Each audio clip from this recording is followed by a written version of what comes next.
দুই pilot ৯,০০০ metre উচ্চতায় তাদের ফ্লাইটকে একটু রোমাঞ্চকর করতে চেয়েছিল। তারা না ভেবেই অটো পাইলট অন করে দেয়। তাড়াহুড়োতে কমান্ডার ভুল করে কন্ট্রোল স্টিকটা ঠেলে দেয় এবং প্লেন দুলতে শুরু করে। সামনে ছিল এক ভয়ঙ্কর ঝড়। ভয়ে মহিলা কমান্ডার কন্ট্রোল টাওয়ারে কল করে নিজের স্বামীকে গাইড করার অনুরোধ করে, কিন্তু তার স্বামী ইচ্ছে করে হেডসেট খুলে চুপচাপ বসে থাকে। সে নিষ্ঠুর ছিল না, আসলে আগের জন্মে তার স্ত্রী আর তার সেরা বন্ধু নিয়ম ভেঙে ফ্লাইটকে বিপদে ফেলেছিল।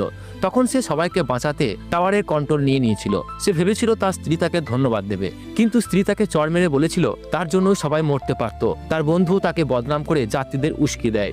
সবাই মিলে তাকে মারধর করে। পরে সে জেলে যায়, কিন্তু স্ত্রী আর বন্ধু সেখানেও থামেনি। তারা সবাইকে বিশ্বাস করিয়ে দেয় যে সেই দোষী। সেই প্রতারণায় তার মন ভেঙে যায় এবং স্ট্রেসে তার মৃত্যু হয়। কিন্তু হয়তো ঈশ্বর তার কথা শুনেছিলেন, সে আবার জন্ম নেয়। ঠিক সেই সময় যখন তার স্ত্রী আবার ফ্লাইট নিতে চলেছিল, এবার সে প্রস্তুত ছিল। সে চুপচাপ হেডসেট পরে অপেক্ষা করতে লাগলো তার স্ত্রীর কণ্ঠ শোনার জন্য।